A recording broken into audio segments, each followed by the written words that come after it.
However, after sending Mrs. Petrakov a seductive smile, Archibaldovich dispatched a waiter to her, but did not leave his dear guests himself.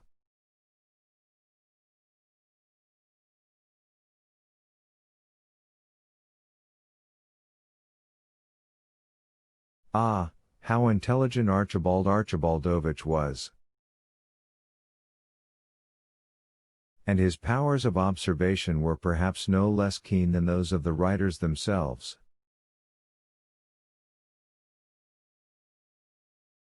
Archibaldovich knew about the séance at the Variety, and about many other events of those days, he had heard, but, unlike the others, had not closed his ears to the word checkered and the word cat.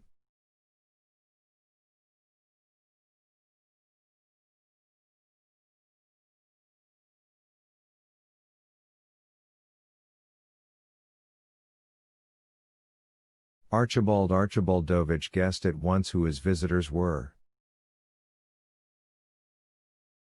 And, having guessed, naturally did not start quarreling with them. And that Sophia Pavlovna was a good one. To come up with such a thing, barring the way to the veranda for those two.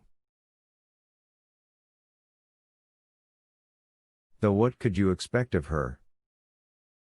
Haughtily poking her little spoon into the slushy ice cream, Mrs. Petrakov, with displeased eyes, watched the table in front of the two motley buffoons become overgrown with dainties as if by magic.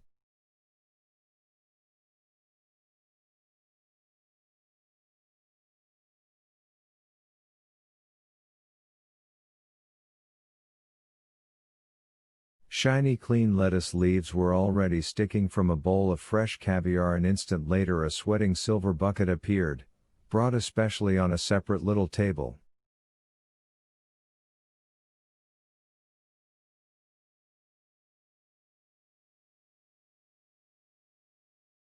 Only when convinced that everything had been done impeccably, only when there came flying in the waiter's hands a covered pan with something gurgling in it, did Archibaldovich allow himself to leave the two mysterious visitors, and that after having first whispered to them.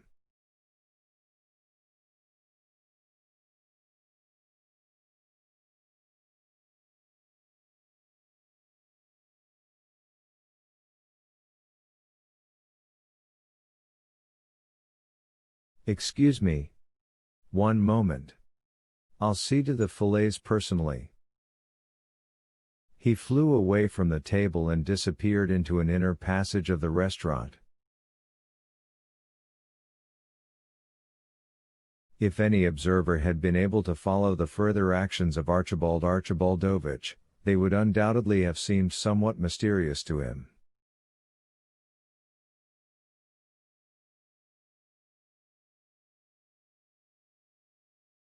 The chief did not go to the kitchen to supervise the fillets at all, but went to the restaurant pantry.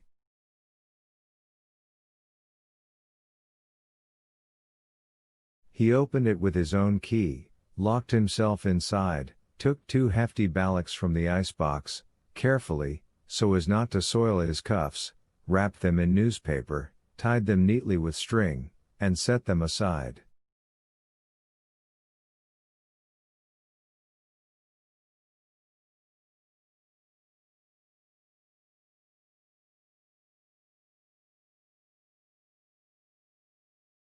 Then he made sure that his hat and silk-lined summer coat were in place in the next room, and only after that proceeded to the kitchen, where the chef was carefully boning the fillets the pirate had promised his visitors.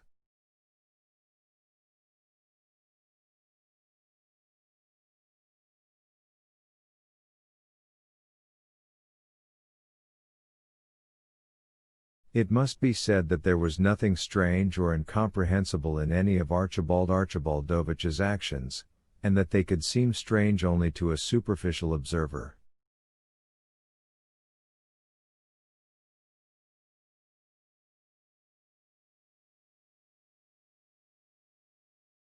Archibaldovich's behavior was the perfectly logical result of all that had gone before.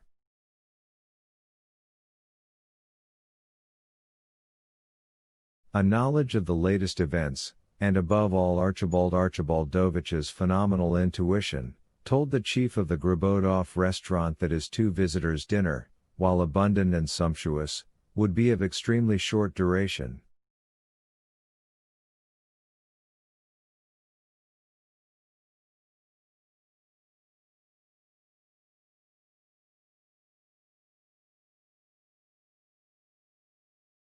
And his intuition, which had never yet deceived the former freebooter, did not let him down this time either.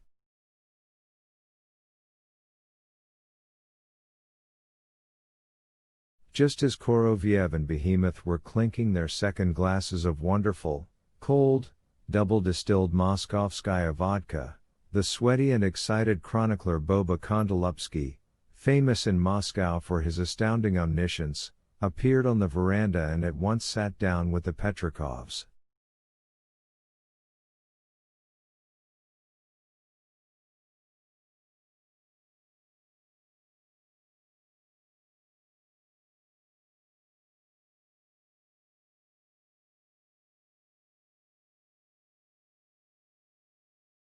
Placing his bulging briefcase on the table, Boba immediately put his lips to Petrikov's ear and whispered some very tempting things into it.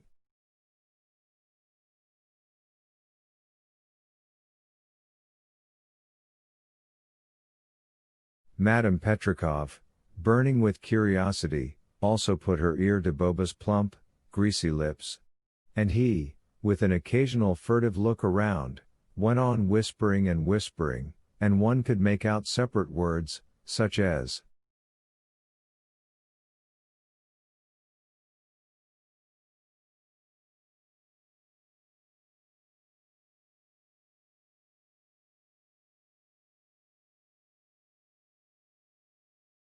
I swear to you. On Sadovaya, on Sadovaya. Boba lowered his voice still more, bullets have no effect.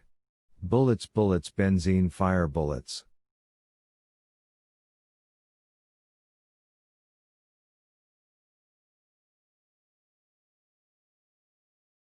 It's the liars that spread these vile rumors, Madame Petrikov boomed in a contralto voice, somewhat louder in her indignation than Boba would have liked. They are the ones who ought to be explained.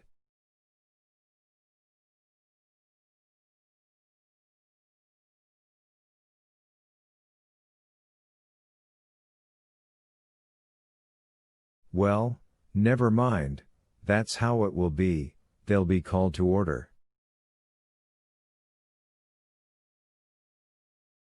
Such pernicious lies. Why lies, Antonita Porfirievna? Exclaimed Boba, upset by the disbelief of the writer's wife, and again began spinning. I tell you, bullets have no effect. And then the fire they went up in the air. Boba went on hissing, not suspecting that those he was talking about were sitting next to him, delighting in his yarn.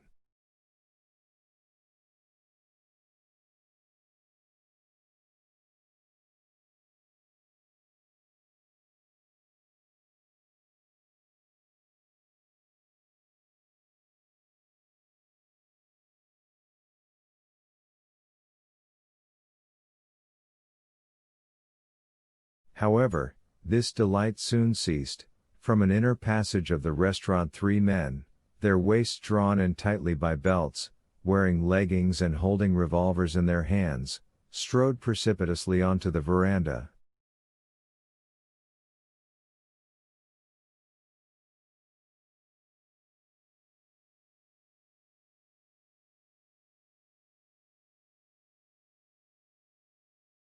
The one in front cried ringingly and terribly,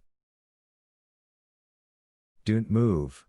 And at once all 3 opened fire on the veranda, aiming at the heads of Koroviev and Behemoth.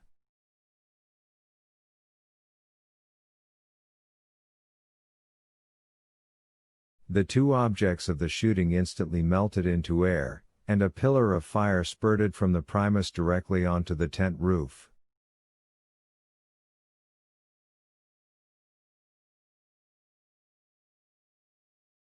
It was as if a gaping maw with black edges appeared in the tent and began spreading in all directions.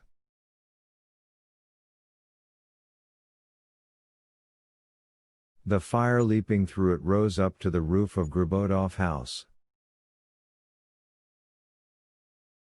Folders full of papers lying on the windowsill of the editorial office on the second floor suddenly blazed up, followed by the curtains, and now the fire, howling as if someone were blowing on it, went on in pillars to the interior of the aunt's house.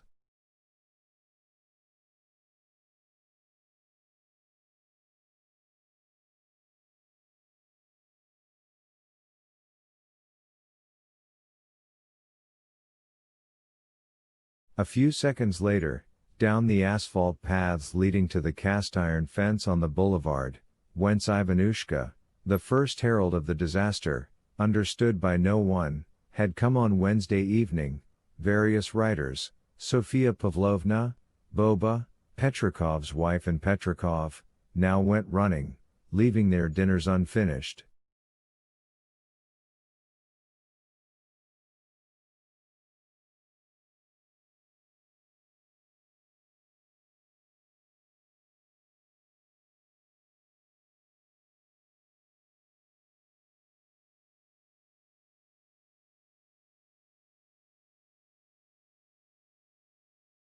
Having stepped out through a side entrance beforehand, not fleeing or hurrying anywhere, like a captain who must be the last to leave his burning brig, Archibaldovich stood calmly in his summer coat with silk lining, the two balak logs under his arm.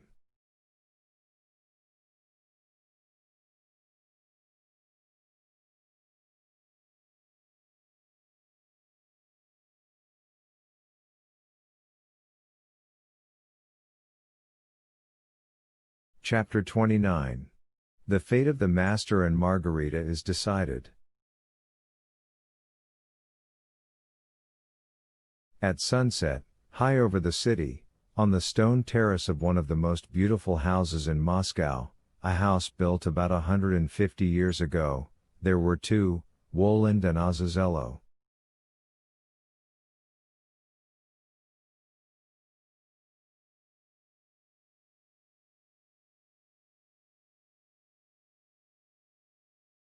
They could not be seen from the street below, because they were hidden from unwanted eyes by a balustrade with plaster vases and plaster flowers.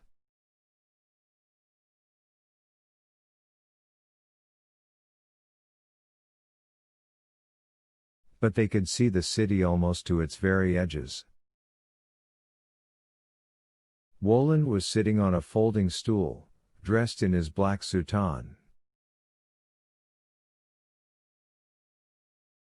His long and broad sword was stuck vertically into a crack between two flags of the terrace so as to make a sundial.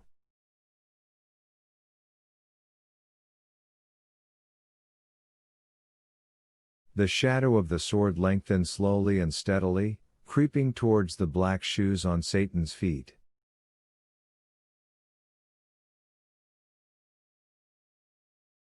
Resting his sharp chin on his fist, hunched on the stool with one leg drawn under him, Woland stared fixedly at the endless collection of palaces, gigantic buildings and little hovels destined to be pulled down.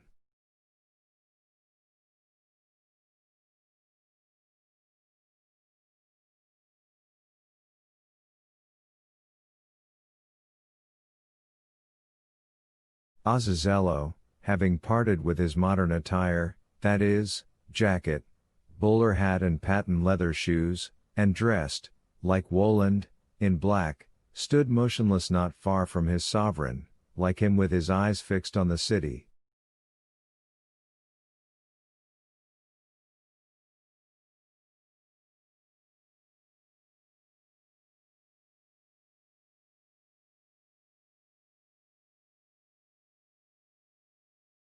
Woland began to speak.